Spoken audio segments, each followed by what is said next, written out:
ദിവസം തൃശ്ശൂർ മെഡിക്കൽ കോളേജിലും കഷ്ടി ഒരു 14 ദിവസം കോഴിക്കോട് മെഡിക്കൽ കോളേജിലും ഉണ്ടായിരുന്നു. ഊണും ഉറക്കമൊന്നും ഇല്ലാതെ ബാലൻസ് തെറ്റിപ്പോയി എന്നാണ് ഡോക്ടർ പറഞ്ഞത്. അപ്പം അതിൻ്റെയൊക്കെ നന്നായിട്ടൊന്ന് റെസ്റ്റ് എടുക്കണം, ഗുളിക കുടിക്കണം, കാര്യങ്ങളൊക്കെ ഉണ്ടായിരുന്നു. മെയിനായിട്ട് റെസ്റ്റ് പറഞ്ഞു. റെസ്റ്റൊന്നും എനിക്ക് എടുക്കാൻ കഴിഞ്ഞില്ല. നമ്മളെ തടി നോക്കിയില്ല. നമ്മളെ തടി എന്താണെന്ന് വെച്ചാൽ വാപ്പാനെ എങ്ങനെയെങ്കിലും ലൈഫിലോട്ട് തിരിച്ച് കൊണ്ടുവരണം, നമ്മളെ കൊണ്ട് എന്തൊക്കെ ചെയ്യാൻ പറ്റും. കാരണം ആ ഒരു ഇതായിരുന്നു എൻ്റെ മൈൻഡിലുണ്ടായിരുന്നു. വേറെ ഒന്നും എൻ്റെ ശരീരം എന്താണെന്നോ എൻ്റെ ഇതെന്താണെന്നൊന്നും ഞാൻ നോക്കിയിട്ടില്ല. ഞാൻ മാത്രമല്ല കേട്ടോ, എൻ്റെ കൂടെ സത്യം പറഞ്ഞാൽ എനിക്ക് ഏറ്റവും കൂടുതൽ ഒരുപാട് പേരോട് നന്ദി പറയാനുണ്ട്. കാരണം എന്താണെന്ന് വെച്ച് കഴിഞ്ഞാൽ മൂസക്ക നടന്ന് തിരിച്ച് ഒരിക്കലും ഇവിടുന്ന് ഹോസ്പിറ്റലിലോട്ട് കൊണ്ടുപോകുമ്പോൾ ആൾ തിരിച്ച് വരൂല എന്നുള്ളതിലും മൈൻഡിലല്ല, നമുക്ക് തിരിച്ച് കിട്ടും എന്നുള്ളതിലാണ്.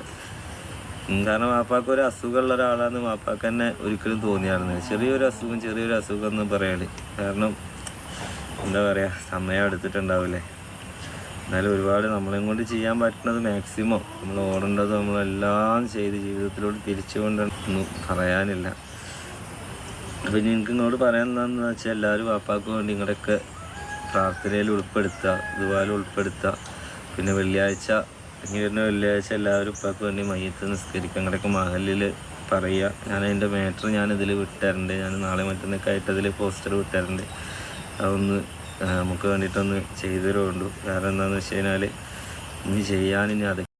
ഹായ്, നമ്മളുടെ നൗഫൽ ഉപ്പ മരിച്ചിട്ട് കുറേ ദിവസമായി, 3-4 ദിവസമായിട്ട് വീഡിയോ ഒന്നും കണ്ടിരുന്നില്ല. അപ്പോൾ ഒരുപാട് ആളുകൾ നൗഫലിൻ്റെ വീഡിയോക്ക് വേണ്ടിയിട്ട് വെയിറ്റിങ്ങിലായിരുന്നു.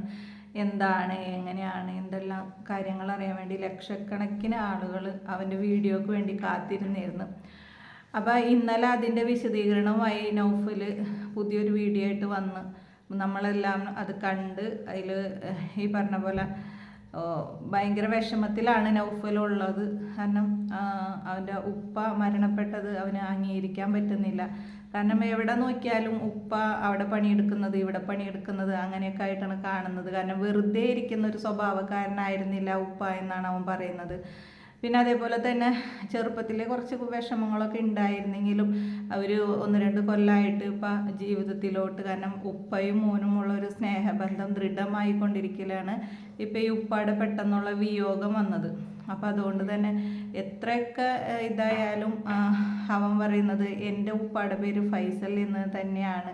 അതെനിക്കൊരിക്കലും മാറ്റാൻ കഴിയില്ലല്ലോ. ആ ഒരു ഒരാൾ നമ്മളുടെ ജീവിതത്തിൽ നിന്ന് ഇല്ലാതാവുമ്പോഴേ നമുക്കതിൻ്റെ വിഷമം മനസ്സിലാവും എന്നൊക്കെ പറഞ്ഞ് ഭയങ്കര സങ്കടത്തോടു കൂടി തന്നെയാണ്. കാരണം ഒരു ക്യാമറയ്ക്ക് മുന്നിൽ അഭിമുഖീകരിച്ചിട്ട് സംസാരിക്കാൻ പോലും അവന് സാധിക്കുന്നില്ല. നൗഫൽ സങ്കടത്തോട് പറയുന്നത് ആ ഉപ്പ ഹോസ്പിറ്റലിലോട്ട് പോകുമ്പോൾ അവർ ഒരിക്കലും വിചാരിച്ചില്ല ആ ഉപ്പയുടെ മയ്യത്താണ് തിരിച്ച് വീട്ടിലോട്ട് വരുന്നത് എന്ന് ഒരിക്കലും അവർ ചിന്തിച്ചിട്ടുണ്ടായിരുന്നില്ല. അതാണ് അവർക്ക് ഏറ്റവും വലിയ വിഷമം. കാരണം ആ ഉപ്പാനോട് ആരെങ്കിലും രോഗവിവരത്തെ പറ്റി ചോദിക്കുമ്പോൾ ഉപ്പ പറയുന്നത് എനിക്കൊരു ചെറിയ അസുഖമാണ്, എനിക്ക് കുഴപ്പമൊന്നുമില്ല, ചെറുതാണ് എന്നാണ് പറഞ്ഞിരുന്നത്. കാരണം ഏറ്റവും നല്ല ഒരു മറുപടി അത് തന്നെയാണ്. ചിലവർ നമുക്ക് എന്തെങ്കിലും ഒരു ചെറിയൊരു രോഗം ഉണ്ടെങ്കിലും അത് ഭയങ്കരമായിട്ട് ഉയർത്തി കാണിച്ചുകൊണ്ട് നടക്കും, അയ്യോ എനിക്ക് തീരെ വയ്യായത്. പക്ഷെ അങ്ങനത്തെ ഒരു പ്രകൃതി അല്ലായിരുന്നു ആ ഉപ്പ എന്ന് നൗഫൽ പറയുന്നുണ്ട്. എന്തായാലും നൗഫലിനും കുടുംബത്തിനും ക്ഷമ നൽകട്ടെ പടച്ചോൻ, അല്ലേ? അത്രയല്ലേ നമുക്ക് പറയാൻ പറ്റൂ.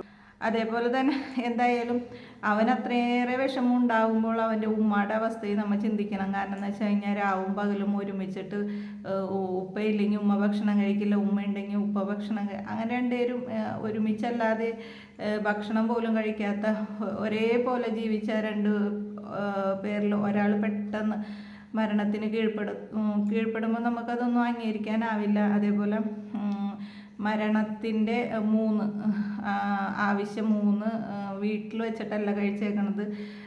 നൗഫലിൻ്റെ അനിയത്തിയുടെ വിവാഹം കഴിഞ്ഞ് അതേ മണ്ഡപത്തിൽ വെച്ചിട്ടാണ് ആ ഒരു ഇത് കഴിച്ചത്. കാരണം അവരെ വീട്ടിലോട്ട് വരാനുള്ള വഴി സൗകര്യമോ പിന്നെ അതേപോലെ തന്നെ മഴ പെയ്ത് കഴിഞ്ഞാൽ അവിടെ ചെളി അങ്ങനത്തെ കാര്യങ്ങളാണ്. വരുന്നവർക്ക് അതൊരു ബുദ്ധിമുട്ടാവും എന്ന കാര്യം മനസ്സിലായി. അതുകൊണ്ട് തന്നെ മണ്ഡപത്തിൽ വെച്ചാണ് കഴിച്ചത്. പിന്നെ അതുപോലെ പള്ളിയിൽ ഉസ്താദ് പറഞ്ഞ കാര്യം കേട്ടപ്പോൾ നൗഫലിന് ഒരുപാട് സന്തോഷമായി എന്ന് പറയുന്നുണ്ട്. എൻ്റെ ഉപ്പ ആർക്കും ഒരു ഉപദ്രവം ചെയ്യാത്തൊരു മനുഷ്യനായിരുന്നു. അതേപോലെ തന്നെ ഒരാളോട് അങ്ങോട്ട് നീങ്ങി നിൽക്കുക എന്ന് പറഞ്ഞിട്ടില്ലാത്ത പോലെ ഒരു മനുഷ്യനായിരുന്നു. ഉസ്താദ് പറഞ്ഞപ്പോൾ ഉള്ളൊരിത് നാട്ടുകാർക്കൊന്നും ഒരു ഉപദ്രവം ഇല്ലാത്തൊരു മനുഷ്യനായിരുന്നു. പിന്നെ നിങ്ങൾ ഭാര്യക്കും മക്കൾക്കും വല്ലതും പൊരുത്തക്കേടുകളുണ്ടെങ്കിൽ അത് പൊരുത്തപ്പെട്ട് കൊടുക്കാനും ഉസ്താദ് പറഞ്ഞതായിട്ടും പറയുന്നുണ്ട്.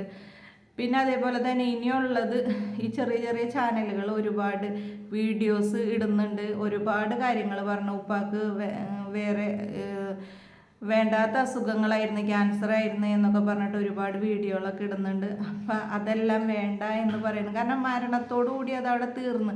ചില വീഡിയോകൾ നമ്മൾ കാണുമ്പോൾ തന്നെ അത് മനസ്സിലാക്കാൻ പറ്റും. ചില ചാനലുകളിൽ ഇപ്പോഴും ആ ഉപ്പയുടെയും പിന്നെ ഉമ്മയുടെയും ഇരിക്കുന്ന ഉമ്മയുടെയും വീഡിയോ വെച്ചിട്ട് തന്നെ റീച്ച് കിട്ടാൻ വേണ്ടി വീഡിയോ എടുക്കുന്നുണ്ടെങ്കിൽ പോലും ഞാൻ ആ ഉപ്പയുടെയോ അല്ലെങ്കിൽ ആ ഉമ്മയുടെയോ അവിടുത്തെ ഒരു പെണ്ണുങ്ങളുടെ ഒരാളുടെ വീഡിയോ വെച്ചിട്ട് ഞാൻ ഇതുവരെ വീഡിയോ എടുത്തിട്ടില്ല ഈ മരണശേഷം. കാരണം നമുക്കത് എടുക്കാൻ ആ ഉമ്മ ഇദ്ദയിലിരിക്കുന്ന ഒരു സ്ത്രീയാണ്. അപ്പം നമ്മൾ അവരുടെ വീഡിയോ പരമാവധി നമ്മൾ അവോയ്ഡ് ചെയ്യുക. അതേപോലെ തന്നെ മരിച്ചു പോയ ഒരു മനുഷ്യനാണെങ്കിൽ നമ്മൾ ആ ഒരു രോഗാവസ്ഥയിൽ കിടക്കുന്ന ഭാഗങ്ങൾ പിന്നെയും വീഡിയോയിലിട്ട് അവർക്ക് ആ കുടുംബങ്ങൾ അത് കാണും, ആ കുടുംബത്തിലുള്ളവർ കാണും, അവർക്കത് എത്ര മാത്രം വിഷമം ഉണ്ടാവും എന്നതും നമ്മൾ ചിന്തിക്കുക. നമ്മളെ വീട്ടിൽ സംഭവിക്കുമ്പോഴേ നമ്മൾക്ക് അതിൻ്റെ ആഴം മനസ്സിലാവുള്ളൂ. എല്ലാവരും ശരിയാണ്, നമ്മൾ കണ്ടന്റിന് വേണ്ടിയിട്ടാണ് ഈ വീഡിയോ ചെയ്യുന്നത്. പക്ഷേ കുറച്ചൊക്കെ നമ്മൾ മനുഷ്യത്വം കാണിക്കുക, അതാണ് എനിക്ക് പറയാനുള്ളത്. അതേപോലെ തന്നെ നമ്മൾ അവനെ ഒരുപാട് സ്നേഹിക്കുന്ന ആളുകളുണ്ട്. അപ്പം ഇപ്പോൾ ഒരു നല്ലൊരു ദിവസമാണ്, മുഹറം 10 അപ്പോൾ ആ ഉപ്പാക്ക് വേണ്ടിയിട്ട് നമ്മളുടെ ഓരോരുത്തരുടെയും ദുആയിൽ ആ ഉപ്പാനെയും കൂടി ഉൾപ്പെടുത്തുക. പിന്നെ അതേപോലെ തന്നെ നൗഫൽ പറയുന്നുണ്ട്, വെള്ളിയാഴ്ച ദിവസം ഉപ്പാടെ പേരിൽ നിങ്ങളെ കൊണ്ടാവുന്ന പോലെ മയ്യത്ത് നമസ്കാരം ചെയ്യാൻ പറഞ്ഞിട്ടുണ്ട്. അതും ഈ പറഞ്ഞ പോലെ ചെയ്യാൻ ശ്രമിക്കുക. പിന്നെ ഓരോരുത്തരും ആ ഉപ്പാക്ക് വേണ്ടിയിട്ട് ഖബർ വിശാലമാക്കാനും സ്വർഗത്തിൽ പ്രവേശിപ്പിക്കാനും പ്രത്യേകം ദുആ ഇറക്കാനും വേണ്ടിയിട്ട് ആരെയൊക്കെ ദുആയാണ് അള്ളാഹ് സ്വീകരിക്കാമെന്നൊന്നും നമുക്ക് പറയാൻ പറ്റൂല. ചിലപ്പോൾ ആ കുടുംബത്തിലുള്ളവരെക്കാൾ കൂടുതലും ആ കുടുംബത്തിനെ സ്നേഹിക്കുന്ന ഓരോരുത്തരുടെ ദുആ അള്ളാഹ് സ്വീകരിച്ചാൽ അത് മതിയാവുമല്ലോ. എന്തായാലും ആ മനുഷ്യൻ്റെ എല്ലാവിധ തെറ്റുകുറ്റങ്ങളെയും പുറത്തു കൊടുക്കാൻ നമുക്ക് ആത്മാർത്ഥമായിട്ട് ദുആ ഇറക്കാം. ഒരു നല്ല ദിവസത്തിൽ തന്നെയാണ് ആ ഉപ്പാടെ മരണം. കാരണം മുഹറം മാസത്തിൽ വെള്ളിയാഴ്ച രാവിലാണ്. അപ്പം എല്ലാം ചെയ്തു പോയ എല്ലാ തെറ്റുകുറ്റങ്ങളെയും അള്ളാഹ് പുറത്തു കൊടുത്തിട്ടുണ്ടാവുമെന്നാണ് എൻ്റെയും ഒരു വിശ്വാസം.